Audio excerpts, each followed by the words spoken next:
ये 2024 के जो चुनाव हैं, उस पे कितना प्रभाव पड़ेगा? तो आपने क्लियर किया कि अमित शाह, मोदी और योगी की आपस में कॉम्पिटिशन चल रहा है, तो ये एक कारण हो सकता है 24 में चुनाव के लिए और इसमें इम्पैक्ट आपको लगता है पड़ेगा? नहीं, इम्पैक्ट तो पड़ेगा ही, नफ़रतें फैलाने की कोशिश होंगी, लेकिन अगर नफ़रतों का इनका ये जो कारोबार है, नफ़रतों का जो इनका एक फ़ॉर्मूला इनके हाथ में आ गया, नफ़रत फैलाओ और राज करो वाला, तो अगर वो फ्लॉप होता है, तो इनको शायद एक-एक सीट के लाले पड़ जाएँगे, लोकसभा में भी और किसी भी चुनाव में।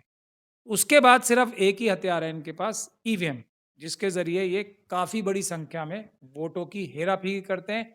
इस काम में इनको बेंजामिन नेतन्याहू की और ज़ायनिस्ट ताकतों की ज़रूरत पड़ती है आरएसएस वालों को, क्योंकि बेंजामिन नेतन्याहू साहब और ज़ायनिस्ट ताकतें इसी प्रकार के घोटाले, ईवीएम जैसे घोटाले करने में ही माहिर या एक्सपर्ट माने जाते हैं।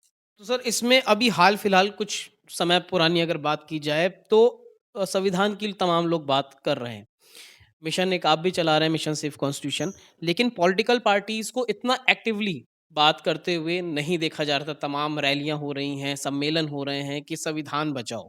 तो इसको आप कैसे देख रहे हैं? 24 का चुनाव आ रहा है और संविधान बचाने की और संविधान की बात तमाम पार्टियाँ कर रही हैं। देखिए, हम लोगों ने पिछले कई साल से मेहनत कर रहे हैं, क्योंकि हम आरएसएस को, जैसे बाबा साहब डॉक्टर भीमराव अंबेडकर, मनुवाद को गहराई से समझ के उसका इलाज, उसकी जो जो वो ज़हर फैलाते हैं, उसका इलाज और तोड़ ढूँढने में बाबा साहब का कोई सानी नहीं। उसी प्रकार से उनकी फॉलोअर्स होने की वजह से हम भी आरएसएस की चालों को समझते हैं। और उसका तोड़ और काट क्या है? वो हमारा भारत देश है। भारत देश की संस्कृति है, और भारत देश क्या है? भारत देश का संविधान। तो यदि संविधान जितना ज़्यादा हम बचाएँगे, बचाने का ये मतलब नहीं है कि संविधान का जो पुस्तक है उसको एक बड़े अच्छे से लॉकर में रख दें तो वो तो बच गया, ऐसा नहीं।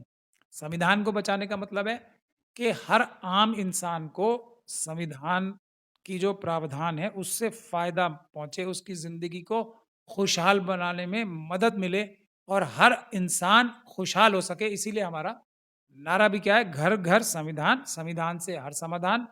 तो हमने ये देखा कि आरएसएस कि जो गंदे घिनौने कारनामे चल रहे हैं, उसको न्यूट्रल करने का संविधान एक रास्ता है।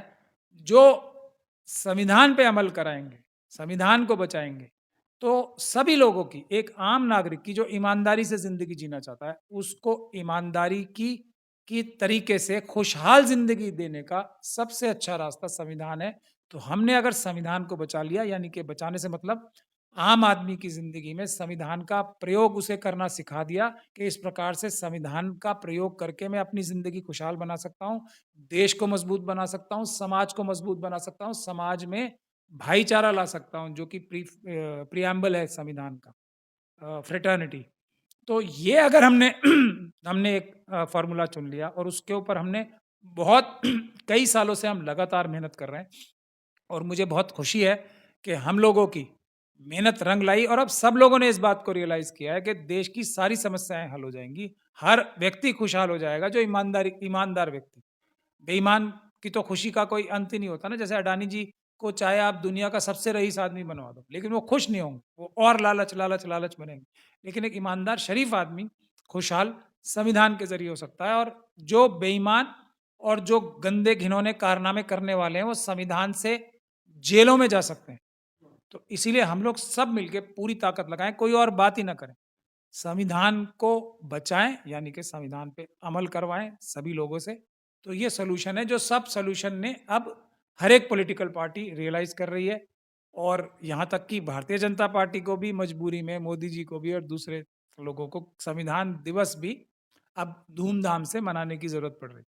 तो क्योंकि और सर हम लोगों की कोशिश से, हम लोगों से मेरा मतलब सिर्फ मिशन सेव कॉन्स्टिट्यूशन की नहीं, जिसने के चिट्ठियां लिखी बार बार और आंदोलन किया बाबा साहब डॉक्टर भीमराव अंबेडकर की मूर्ति सुप्रीम कोर्ट में लगवाने के लिए, स्टैचू लगाने के लिए। सिर्फ हम लोगों से मिशन सेव कॉन्स्टिट्यूशन का मतलब नहीं है, हम सब अम्बेडकर वादियों से, संविधान वादियों वादियों के मेहनत से आज इतनी बड़ी सिंबॉलिक विक्ट्री हुई है हमारी, कि बाबा साहब डॉक्टर भीमराव अंबेडकर की जो स्टैचू है वो सुप्रीम कोर्ट में लगी है, और अब हम हर एक देश की अदालत में ये स्टैचू लगवाएँगे, ये इस बात का सिंबल है, इस बात की गारंटी है कि ये देश संविधान से चलेगा, किसी और चीज़ से नहीं चलेगा।